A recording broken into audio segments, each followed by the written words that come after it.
Robert Rodriguez, when he isn't squirting out awesome flicks, he's squirting out straight kid dookie. It's not good. It's one of two things with Robert. He's squirting out a fucking edgy classic, a la Desperado, a little Sin City maybe, Machete, or he's literally making CGI crap fests. It's not good. That you can only enjoy if you're in like a really specific age group. Yeah. And then beyond that, you're like, that was crap, wasn't it? Yeah. In case you're wondering what those other ones are, Shark Boy and Lava Girl. I like how everybody pretended to love Shark Boy and Lava Girl when the recent one came out. Yeah, but now they're like realizing, dude, there's nothing to like in that. It's not good. You know what I'm saying? Spy Kids movies. Yeah. All that stuff. It's one of the two with the guy, but I think there's a movie that not a lot of people realize he ever made. Even though he's quite popular in cinephile circles, despite his endeavors into weird family flicks. And that's this movie, which we're going to talk about today, Roadracers, starring mumblecore artist fucking David Arquette in his pre-mumble era, and the gorgeous and luscious Salma Hayek, who this is the first time Robert Rodriguez worked with her, and thus began his weird, obvious fetish for her. Mad lust. Yeah, until she clearly was like, nope, and then he like moved on to somebody else. Yeah, I kind of miss his lust. Yeah, if that makes any sense. So anyway, Roadracers. The reason you probably never heard about it is because Roadracers wasn't a theatrical movie, and technically it was his first Hollywood movie. I think Desperado came out first, and then this came out on TV later. But he definitely filmed this right after El Mariachi, and of course El Mariachi was a fucking production miracle in the sense that this guy single-handedly basically made a full-fledged action movie for $7,000 in Mexico, and it became kind of like this legendary moment in filmmaking.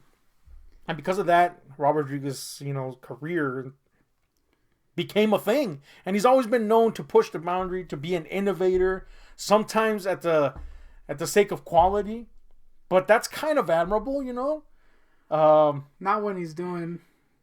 Well, I think that's the only reason I justify shit like Shark Boy and Lava Girl. Yeah. I think that's when he gets to. Obviously, quality doesn't 100% matter. To get the feces out, He can, work out how to do things, and then, I guess, in his more wide appeal fare, he can utilize that stuff. But Roadracers is literally his second piece, I guess, as far as feature length, and it was a TV movie for the Showtime network. At the time, they had acquired the rights to all these old school hot rod, teenage rebellion movies under the American International Pictures banner that Samuel Arkoff, the producer of old, had produced.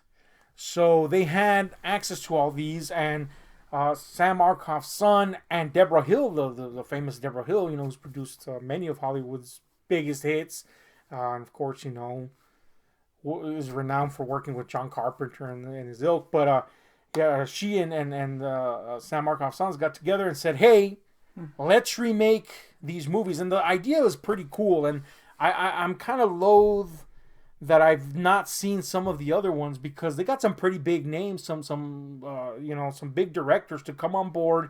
And basically the idea was you don't even really have to remake the movie.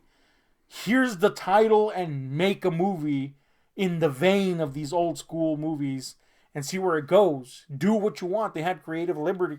I wish that they would bring back this concept for today so we could suddenly have mad fans of movies no one gives a shit about. Right? Yeah, all of a sudden everybody pretend that they know what this movie's about. Yeah. And we're not going to do that, though. I'm going to tell you straight up, I've not seen the original Roadracers.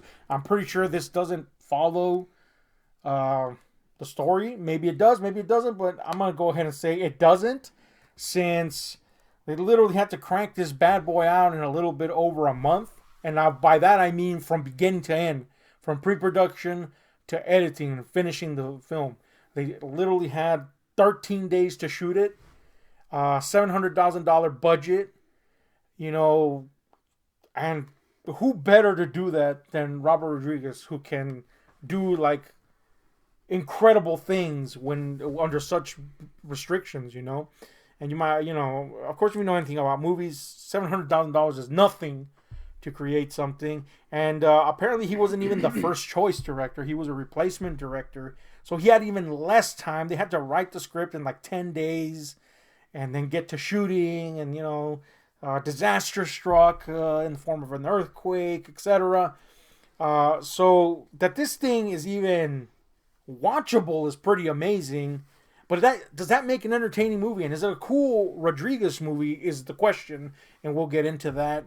This is your first time seeing this, I believe. This is my second time seeing it. The only time I ever saw this before was on a VHS copy that Senor Spielberg or sometimes collaborator, you know, copied off the actual broadcast, and I had to watch it there.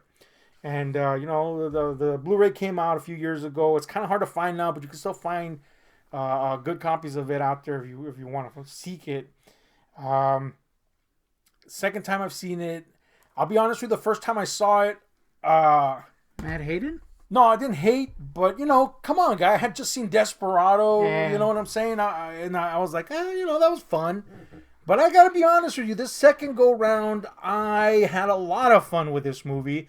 I don't know if that's gonna be your reaction, but this movie is exactly what it sets out to be. It's, you know, the weird meandering rebel spirit movies. There's Hot Rods, there's Broads, there's Greasers. There's ridiculous, like, long sequences of people not really doing jack and or shit.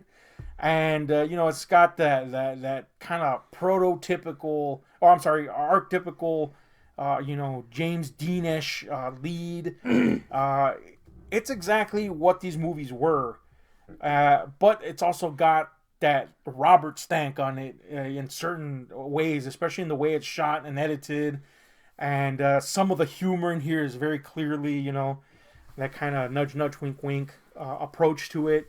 And there's little things that where he inserted, which again, once you know how little time he had to do it, it's kind of miraculous he inserted as much of his personality in it as you can see if you're familiar with his work. I gotta admit, man, I had a real fun time with it. What's your take? I enjoyed it. Good elaboration, guy. You like that one? Yeah, it was my favorite review of all time. I really liked it. I do think that, and this is not a hate. Mm-hmm. I do think that it has some issues, mainly, and I think that there's a lot of close-ups in this movie. Yeah. Like too many close-ups, and sometimes I would have liked to have seen a little more of the scene, especially because they have the setting that's so cool, and you know they actually made an effort to recreate the stuff, but literally the whole movie you're gonna see this mostly. Yeah, it's a little weird because normally if it's, you know, you don't notice that stuff, but I did notice it and I was like, damn, homie. I think maybe that had a lot to do with the fact that though you do get like period vehicles and some locations that are obviously made up for that, but they were shooting in a place that was modern. Yeah. And, you know, but they do a really good job of not having it seem like it's anything but the 50s. If this movie was in black and white, it would be really fucking cool. I think it's not really a problem, but it is something I noticed, and it was like once you notice it, it's kind of like, damn, homie, because it is very, very, very close up heavy. I do think that some of it's really cool, the way it's done, and there is scenes where, you know, he lets the scene breathe, and it does work really well. I think that they picked the scenes where that happens well. So yeah, it's not really a hate thing, you know. And if you see the behind the scenes stuff and stuff, like, you understand why a lot of close ups and certain shots were used. You know, Robert shoots like an editor because he is his own editor, and so he tends to think of like things in angles and the way it's gonna look. A good example is like when he was talking about wanting to get certain shots like of like weird boots stuff, walking a certain way, you know, and stuff like that. He's very about that. And yeah, I think that stuff, the fact that he gets a lot of like weird angles and different things, does help make it not feel so claustrophobic.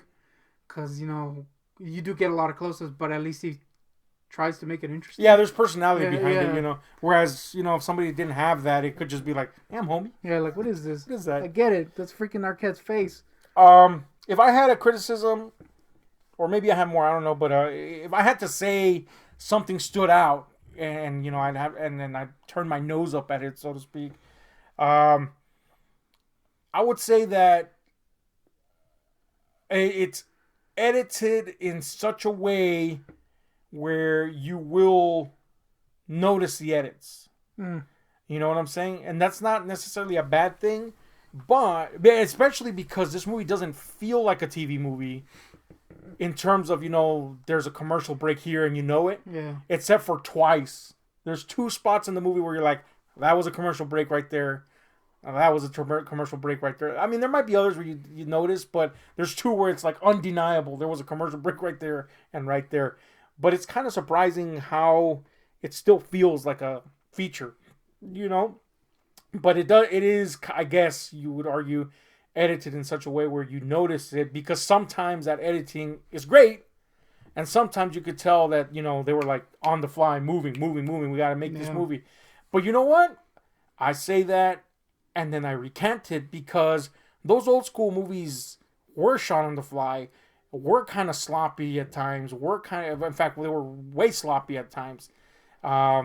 So it's kind of one of those things that just fortuitously works in its favor, I guess, in that regard. And again, I think the only big thing that I wish for this movie is that it was in black and white, because he really, really does capture the feeling of those movies, the spirit of those movies, the archetypes of the era. And also, I gotta say, despite capturing all that, he amps up that kind of melodramatic teen tragic hero to like fucking like nihilistically bleak, edge. That's kind of cool, Ultimately, the movie ends up having a point, which we know that these movies could, like Rebel Without a Cause, famously, of course, but it is bleak, and it is kind of like, damn, homie, now I feel like shit. Kind of a point, but you kind of have fun experiencing that. So, give me something, man, good or bad about the movie. I feel another minor critique is that I think it feels kind of long. Mind you, I was never bored or disinterested, but I do think it feels a little long. Maybe because it follows that kind of weird structure of just nothing really happens for a long time. Yeah, those old movies. Old movie structure. Yeah, which, if you've seen some of those old movies, you're like, oh! It never reaches that point. It's interesting throughout, and I think he puts his stank in so that you're even when nothing's happening really, it's at least interesting to watch. But I do think it feels a little bit long.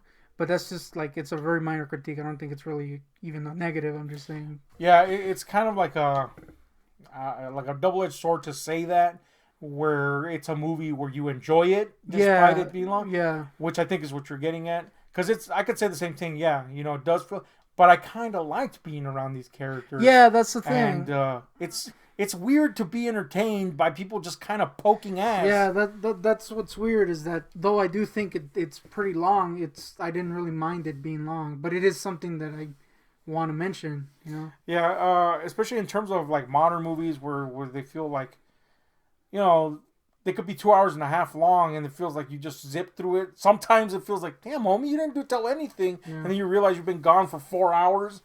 For an hour and a half movie to feel long, is kind of weird. But again, given the characters and how kind of enjoyable it is to be in these like almost like irrelevant or seemingly irrelevant situations, kind of surprising, man. And it does have that, like you pointed out, there's like a roller rink sequence in this, which you could easily see happening. Yeah.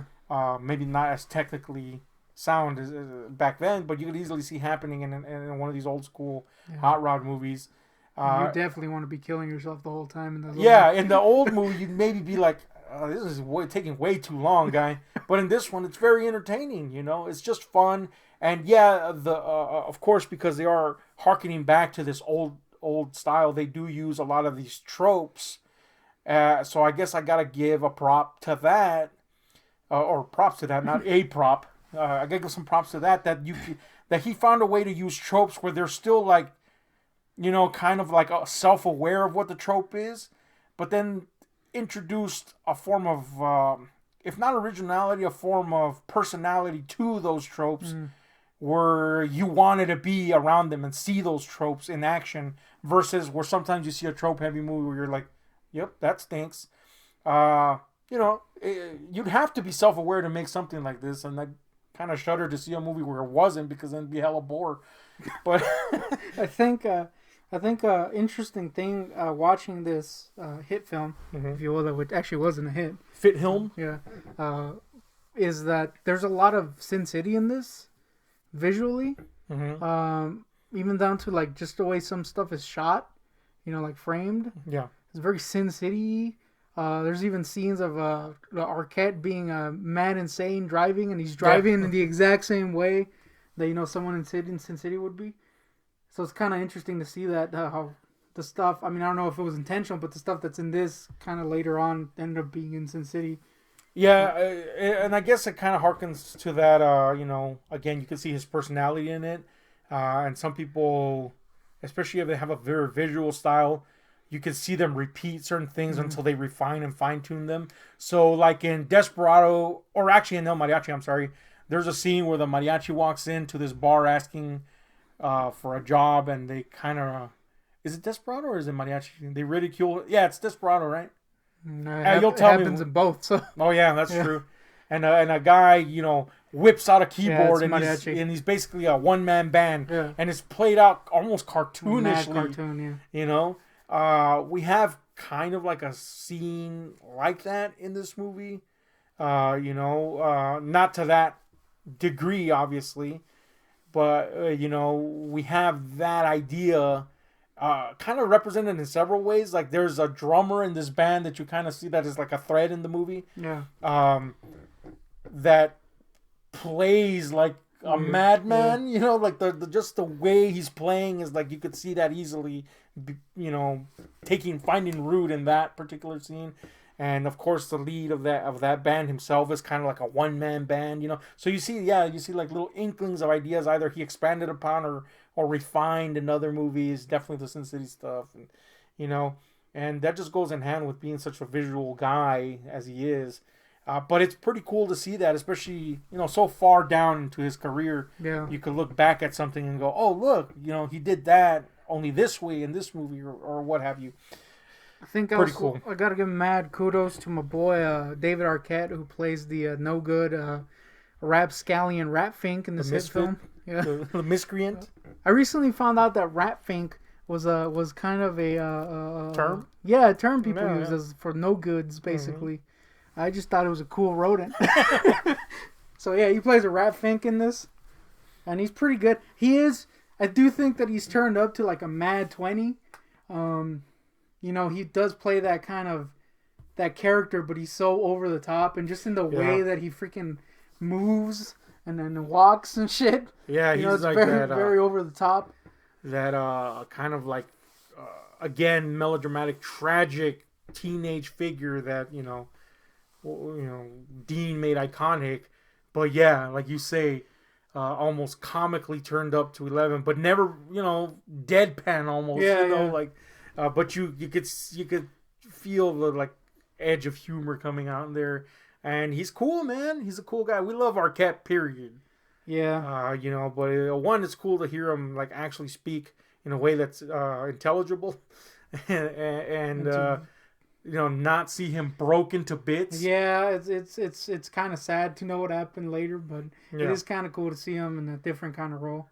Yeah, and then that too. Yeah, it's very different to what you would normally expect David Arquette to play. And same for Salma Hayek. You know, again, this was her first Hollywood role, at least feature-wise, and apparently this was what they used to convince the studio, Columbia, I think, TriStar, to cast her in Desperado, which was a great choice, of course. And she is definitely playing against type as she was at the time, she in her Mexican career. And from this point forward, she never played this type of character again, really. Mm-hmm. Now, you could argue that Carolina's kind of just like an adult version of this character, but here we have her playing basically like an early 20s arm piece, if you will. And but she does it with a way that again, it's not demeaning like maybe those old school ones were. And you kind of feel her side of it too, because usually in these too cool for school, fucking greaser movies, radical rapping films, radical rebels, were always the ones you kind of, if not sympathize with, definitely wanted to be, but you definitely feel her end of the spectrum, but never in a way where it clouds the whole message of the movie, and definitely not his coolness. Like, you're like, yeah, he was right. Fuck that. He can't be no sellout. Yeah. And of course, with movies like this, you have to have the town cop hating mad on your cool rebel guy. And of course, you also have to have the cool towny teen. You gotta have the cop hating on your rebel. And you also have to have the weenie subplot, which is a thing. There's a weenie thread in this movie. It's pretty funny. It's the weirdest subplot. It's a strange fucking thing that's just throughout the whole movie. There's a weird weenie weird weenie thread. Yeah. That they even use to make a weave into the point. That very bleak point of the movie. It's interesting, definitely, that weenie, I mean. Now, this is an extended version with a few more minutes added, and if you watch this version, you can definitely tell which parts are the extended sequences, because they look completely different. They're lit completely different. I don't know if you noticed. I noticed a couple times that there's some parts where it looks like it's a completely different camera. Like, it's either really high quality or it just looks different. Than the other stuff. You know that scene where Salma Hayek is getting ready to go out with him and her parents are talking to her? Yeah. Oh, yeah. That was weird. That's pretty much what's going on there. But, pretty much either cut. I mean, this is the only cut you're going to find, but if you circle out that older cut, I mean, it's not going to make a big difference. The story is intact either way. But, yeah, look, the cast in this is pretty cool, man. And you could tell that they were having fun. Playing up these roles. William Sadler playing the town cop. And you got to give the man prompts making weenies work. Yeah, I feel like that weenie scene could have easily tanked this film, but it was weirdly enjoyable. Yeah. There's just a lot of cool little things. And then if you see the movie and you like look around, you can see little gags in there. There's a point where his name's Dude, by the way. The main character is David Arquette's character's name, Dude. Dude's friend Nixon, he's hitting on this chick at the box office in a theater, and whenever they, she's kind of like brushing him off, and whenever they cut to him in the reflection from her side, you could see her in the reflection, and she's making these funny faces. Each time is a different face. There's little things like that, where you could tell they were having fun with this movie. And, it's just one of those weird kind of like detours in a filmmaker's career where you're like, huh. That was weird. Who knew that could be fun that? I'll give mad props to the hit tunes in this. Yeah, great tunes, man. I was bopping and rocking out with my sax and my axe. It was really distracting when I brought out the axe. You're like, come on, guy, stop playing. Because it was a real axe. And then he brought out the sax, and we were just like... Yeah, the tunes were... there's a lot of tunes throughout, but there's a band in the movie that kind of plays into the main plot eventually, and they provide a couple of mandatory full performances, basically, which was kind of a go-to of these movies back in the day. Yeah, you gotta fill time, guy. But, we happen to be fans of old school rock and roll and rockabilly and psychobilly and all that stuff. So we like it. But I think anybody that would listen to him would like it. Cool-ass songs, guy. And, he got, what's his name? Johnny Reno to basically play that character. which ends up being kind of important to the evolution, if you will, of our main character, dude. So yeah, that's cool. And also, on the note of the songs, because there are other people playing here, there's a point in this movie where where dude's girlfriend asks him if there's anybody that he admires, and of course he's too cool for anything. But he admits there's a chink in the armor there when he admits that he's kind of a fan of Link Ray, which makes this movie like, I guess, set in an alternate timeline where Link Ray was in this specific time period. So that's cool. But yeah, it's just a lot of little things that you'll notice if you watch the movie in a specific light. And if you're a fan of Robert, you'll see a lot of people that he brought back, or you'll kind of be surprised that some of the people are in this. I gotta give mad kudos in this movie having one of the greatest side characters of all time, one that needs a spinoff. Oh, that's JT guy, the classic JT, shit, with his mad cleaver. Yeah, there's a cook in this movie that's kind of like the town grease joint, and he's kind of like super important to getting across the point of the movie too, which is, again, as aforementioned, this incredibly bleak message about individuality and finding the proper moment to get out, or you're fucking stuck repeating the same shit over and over again. And of course, like, rebellious, anti-authoritarian individuality was a big theme in these old school hot rod movies and stuff like that.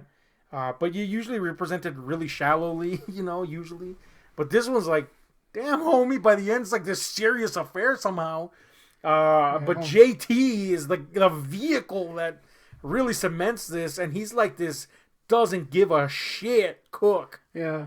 With a cleaver. Mad cleaver. I mean, he's ready to use that cleaver, guy. Dude, this guy gives zero shits. He destroys a character's life. Soul, even. When it carries over for the rest of the movie. The townie cop was usually, in these movies, the one that everybody fears and kowtows to.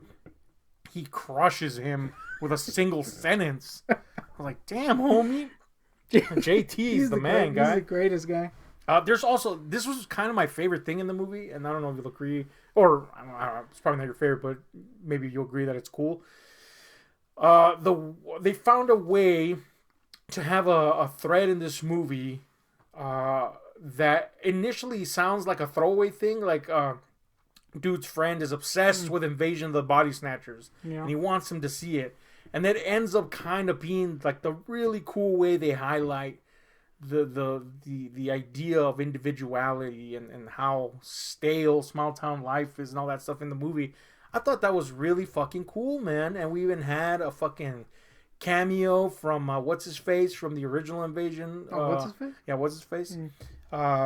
It was cool, man. It was a really cool, unique way to do that. And it kind of makes me sad that the Rebel Highway series, which was what all these movies, including Roberts and all the other directors, were called, didn't succeed as much as they thought it would, because the next set of movies was supposed to be kind of 50s monster movies and stuff like that, and Robert was already pegged to make one. I think it was called The Brain Eaters.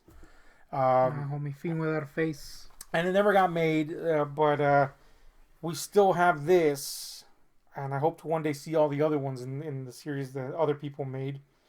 So yeah, man.